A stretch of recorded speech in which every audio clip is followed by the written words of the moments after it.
Black, Poetic G.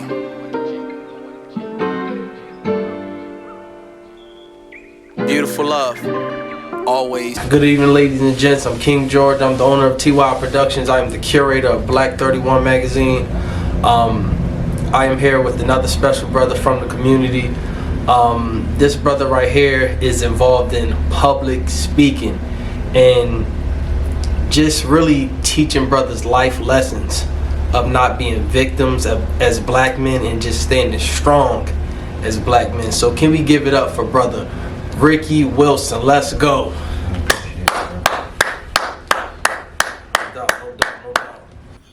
No doubt.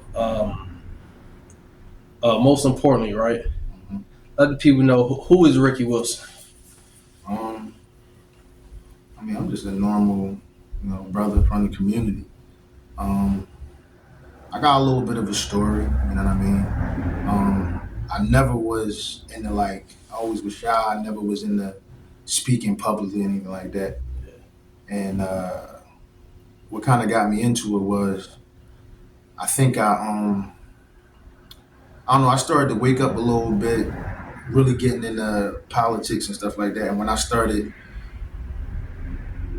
seeing certain things are just certain things that I wanted to say. And one day I got some stuff off my chest and it went out there and I got a lot of different responses and it just went from there. You know what I mean? I started being motivated to kind of put myself out there a little bit more. Okay. So Okay. that's been my thing. I feel like I started to more so embrace more of a conservative mindset. And then when I started doing that, I started seeing I was getting a lot of pushback. And, I would get a lot of negativity.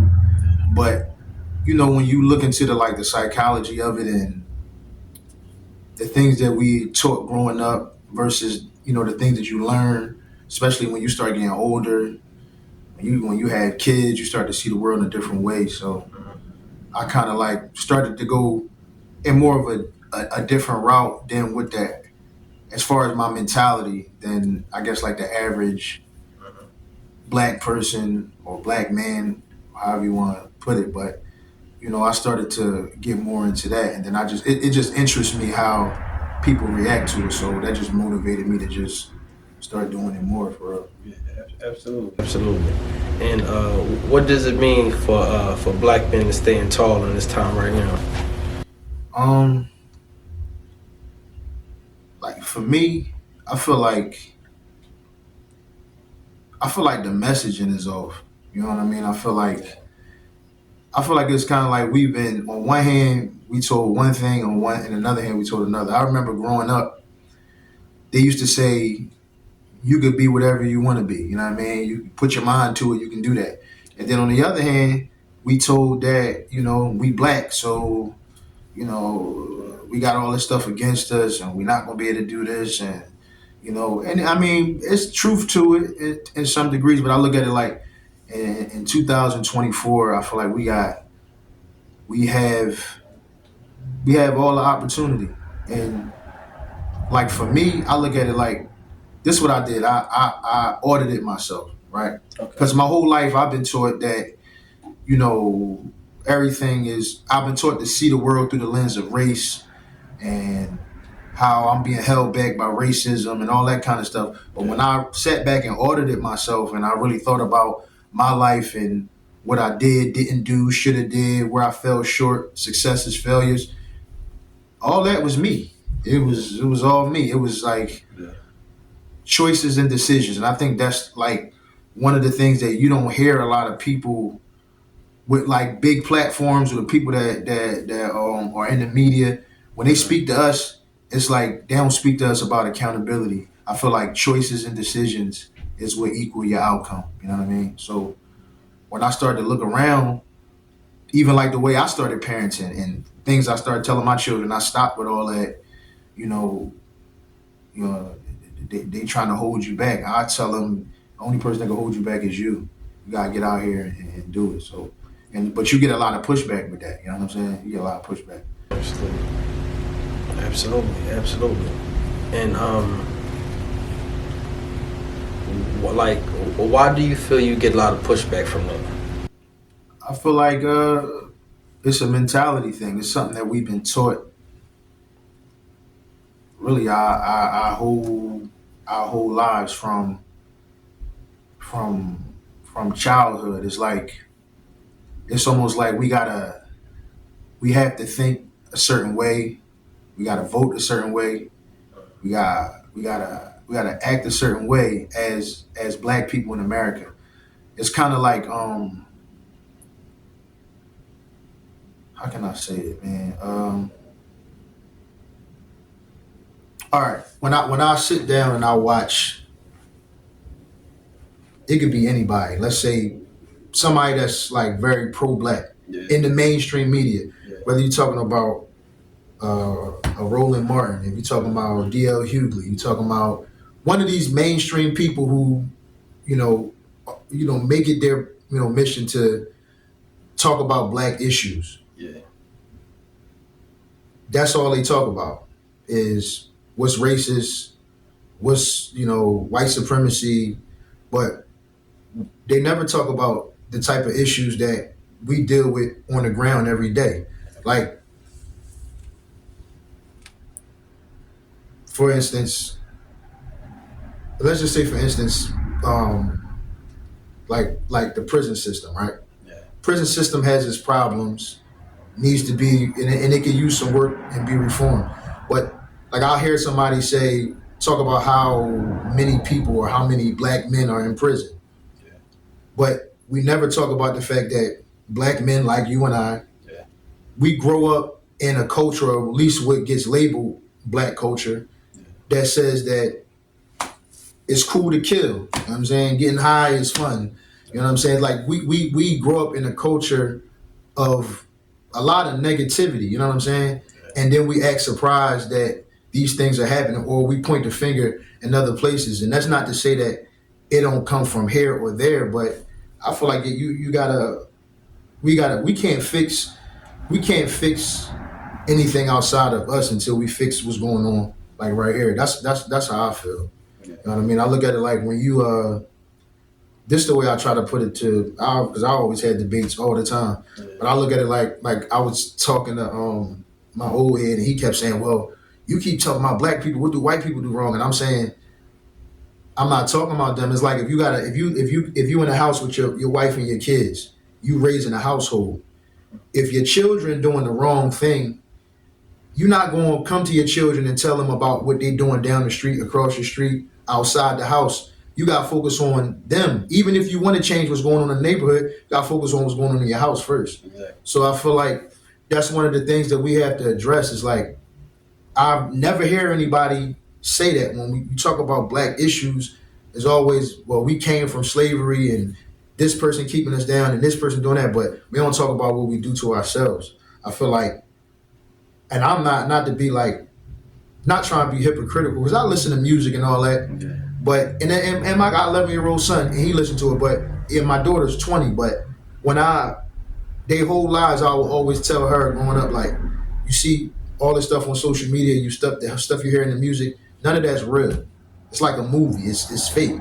You go out and try to don't live your life based off of what you see and hear and this stuff, because it's entertainment. But we got a lot of young kids out here that don't have that, because like 74% of black children in this country growing up in a single parent home. Mm-hmm. Fatherless homes is one of the biggest problems, but they don't talk about that. You know what I'm saying? It's like we don't talk about the real issues. So if you got a bunch of fatherless kids and they being inundated with shoot, kill, stab, drill, all of that all day, every day, why do you think we have what we got going on outside?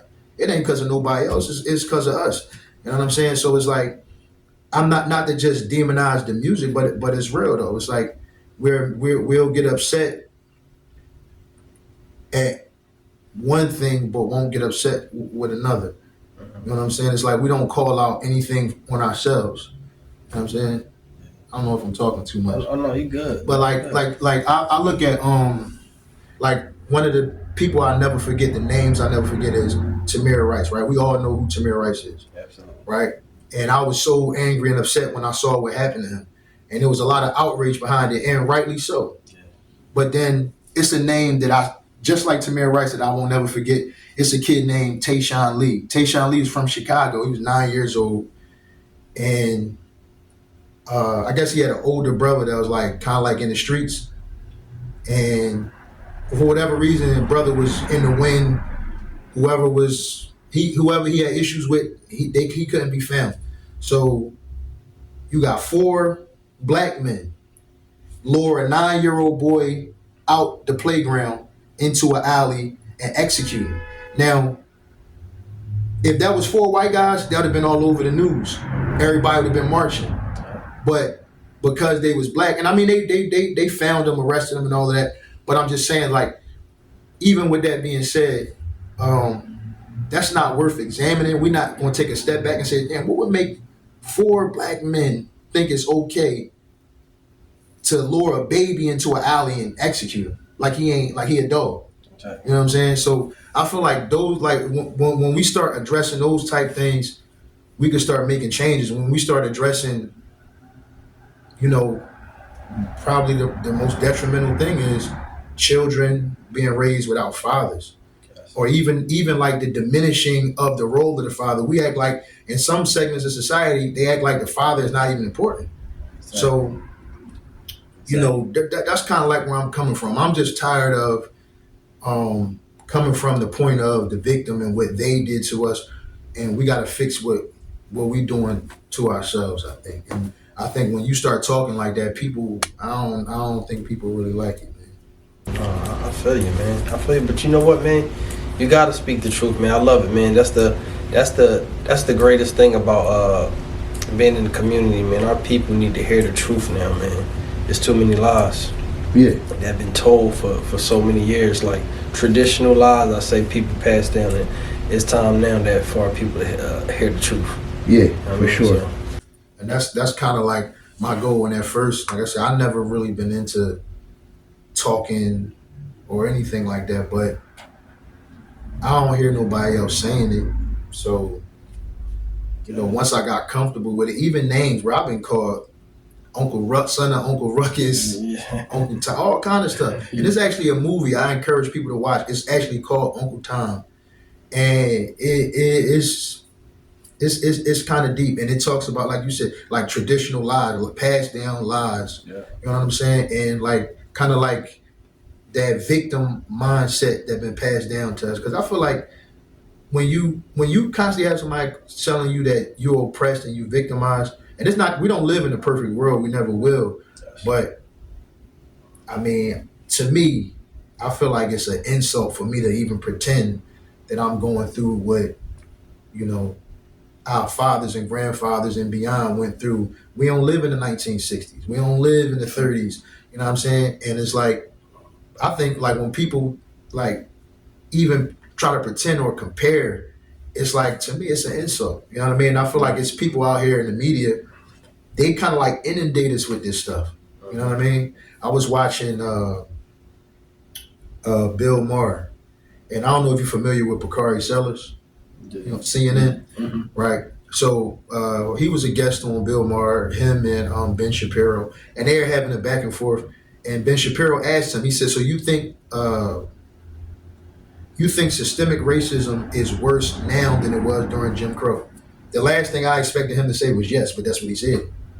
You know what I'm saying? Then he said that, you know, his father told him that it still feel like 1954, which is just nonsense, man. Which is like, I mean, I'm not going to internalize that, but you got people that do. You know what I'm saying? Yeah. What you do is you give them like a crutch to say, well, things aren't going my way, it's because I'm black. Or, you know, I failed at this because but it could have just been, you might have needed to work harder. You might have needed to put more work in. It could have been a situation where, you know, you made the wrong choice. Because a lot of us, back to that culture that we follow, it leads people to making bad choices. You know what I'm saying? Absolutely. So, you know, I feel like that's part of the problem, is that we got a lot of these prominent people that preach victimhood to us rather than saying, you know, you hold yourself accountable. Because as parents, We don't tell our kids, oh, nothing is your fault. I mean, some people do, and that's why their kids end up in bad situations. But it's like I'm the type of person.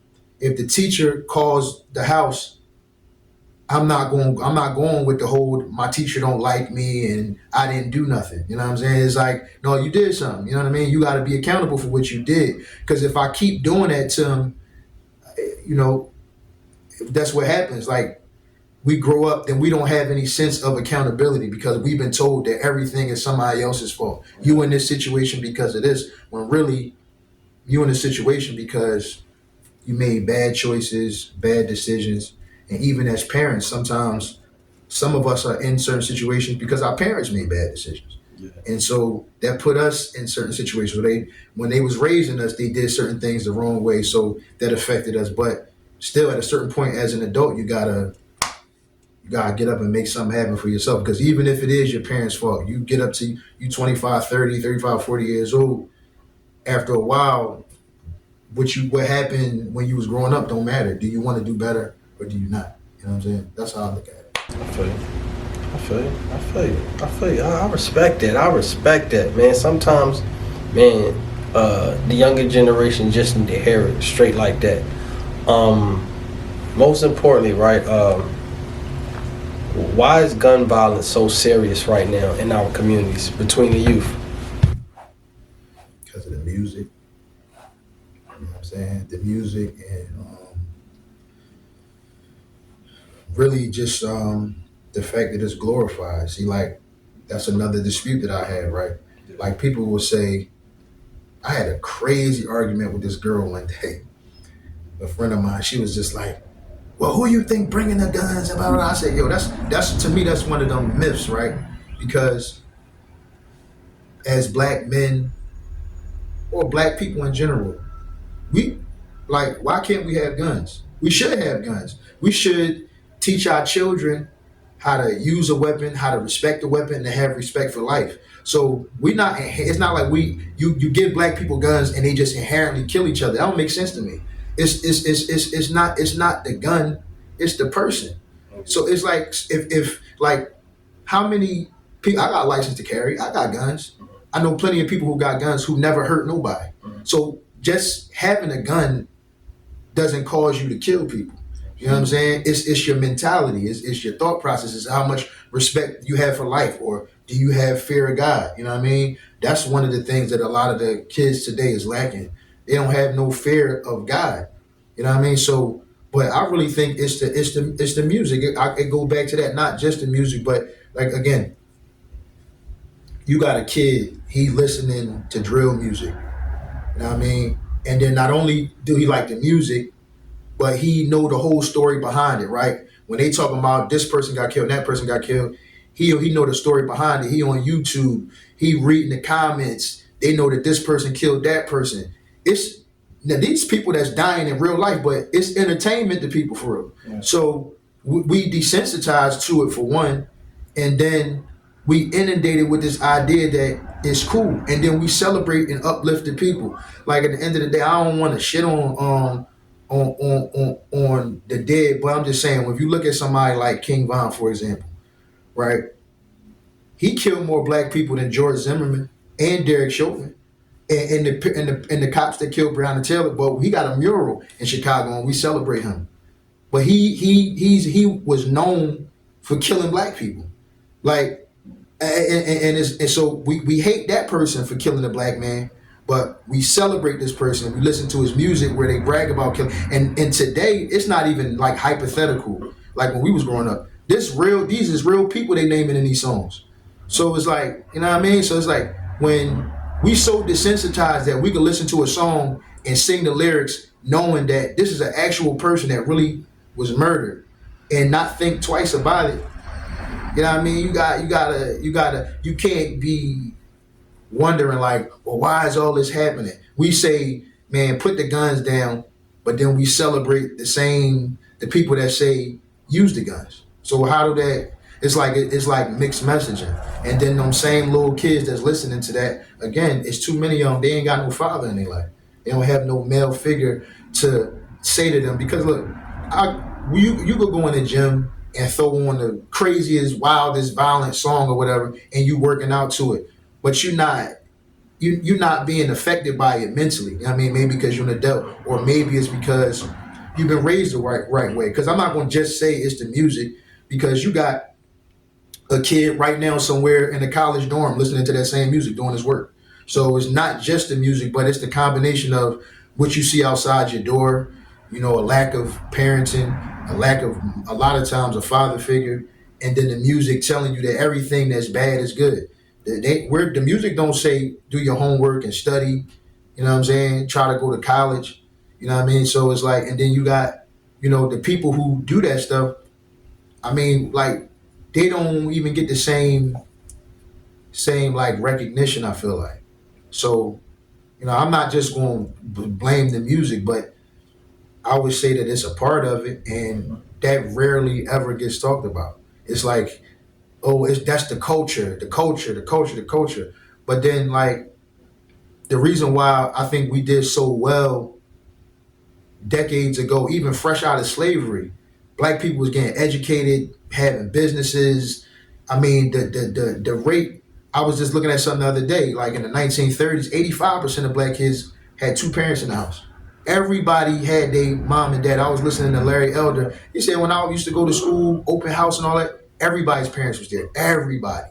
So, and these people was fresh out of slavery. You know what I mean? Just not for Larry Elder, but if you go back to the late 1800s and stuff like that, it's like, how did people just a few decades out of slavery build whole towns and stuff like that, and then we here talking about what we can't do?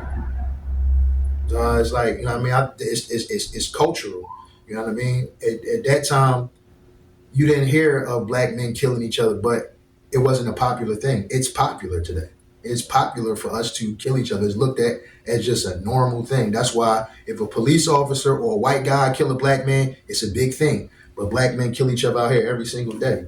And it's not a genocide, but it's an epidemic. A lot of people don't think about it that way. I had posted something about this one time, and I was asking the question, why do, and I always point these people out, like all the pro-blacks in the mainstream and who love black people so much. I ain't never heard, I'm the only person I've ever heard even point this out, that if Philadelphia had 500 murders, 500 murders every year, and we already know the vast majority of them is black people.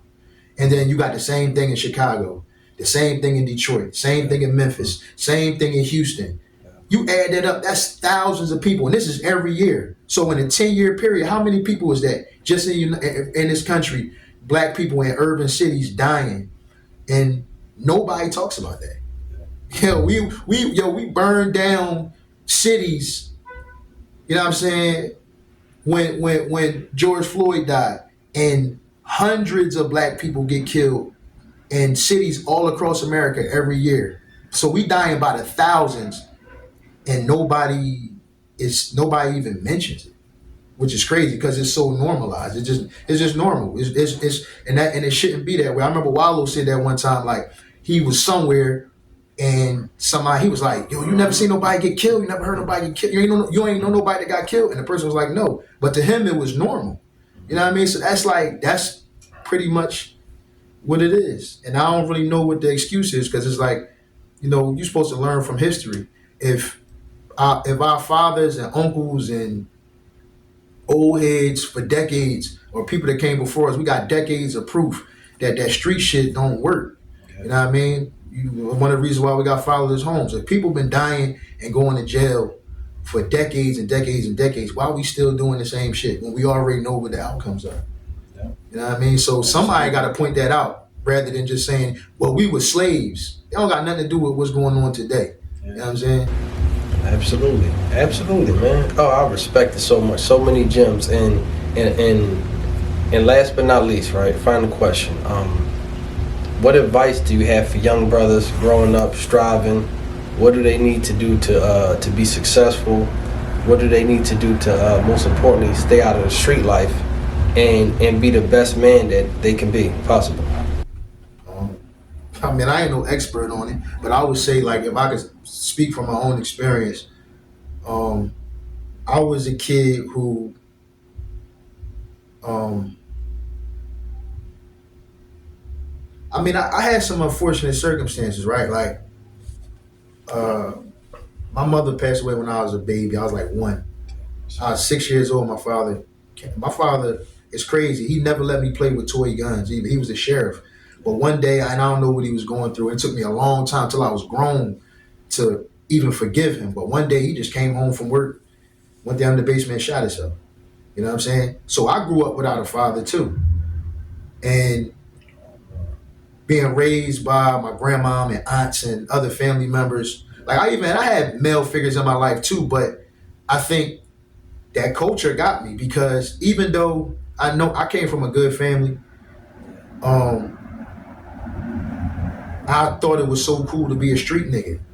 You know what I mean? And I wasted a lot of time trying to be a drug dealer and all that shit. And I'm lucky. I'm lucky I never got in no serious trouble. You know what I'm saying? But like that's what I see a lot of too. I see a lot of kids that come from good homes who spoiled.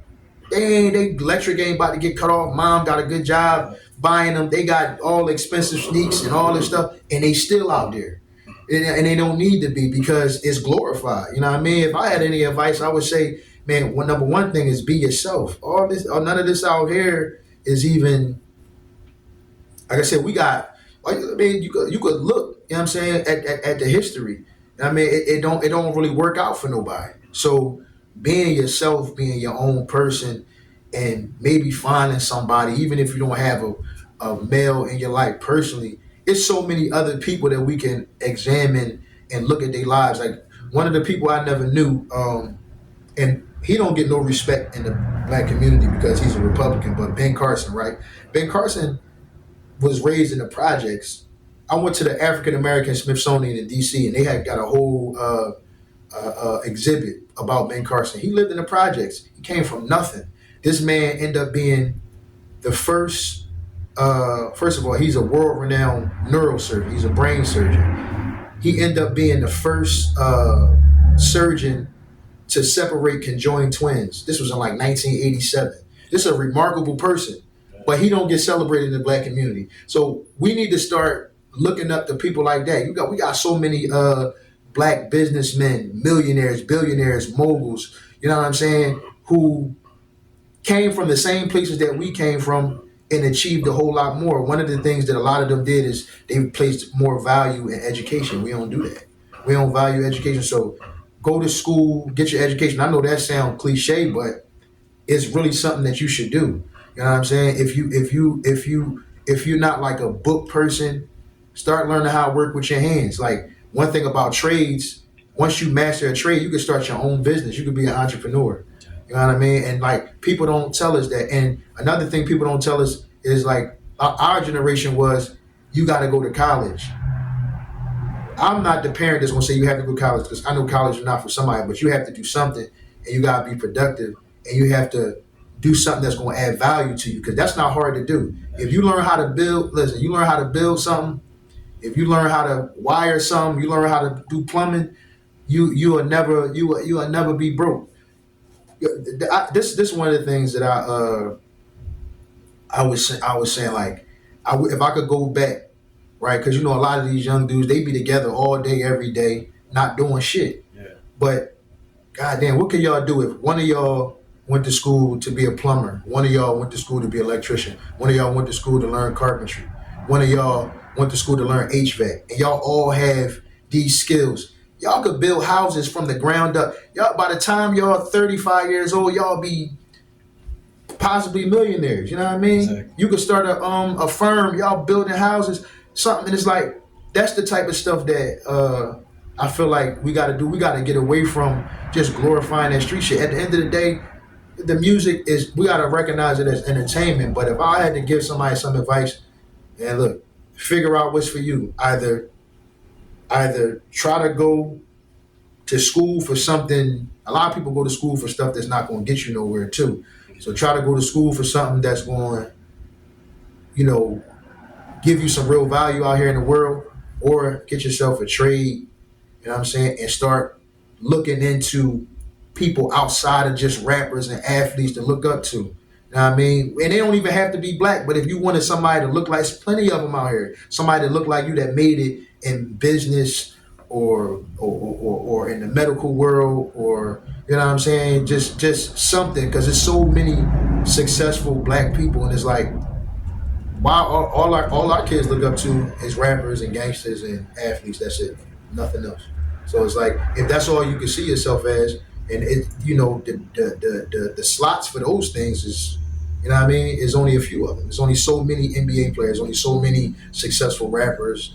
There's only, you know what I mean, there's only so many gangsters that made it out the street. So I mean, we got to figure out how to start looking at other people. So that's what I would do. I wish that I would have learned that younger instead of older.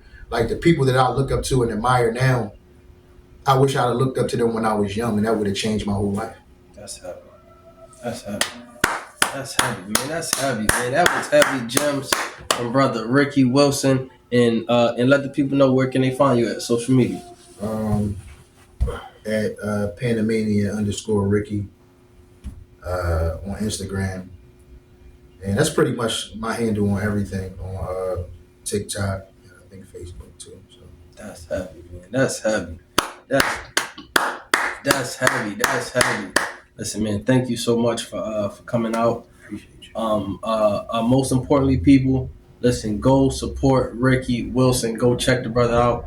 Man, he's speaking some really positive things that a lot of young brothers need to hear. So tap in. Each and every week, y'all already know who to tap in with. Owner of T.Y.I Productions, the curator of B.L.A.C.K 31 magazine. Y'all know each and every week we could have your favorite poet, your favorite artist, your favorite mental health advocate. We could have your favorite football player. We could have your favorite doctor, or we could have your favorite public speaker, or we could have the little girl down the street with the lemonade stand, or it could be you. So y'all know what it is. Tap in each and every week. We are the platform of truth, the home of the champions, and the place where we uplift man, woman, and child. Peace and love, y'all. One. Stress it. Pay attention, train your mind. During these times, we need more education, not incarceration. To elevate from negativity at all costs. Knowledge and power. Remember, this game's spilled, given. Embrace it. T.Y.I, Poetic G. Peace and love. One.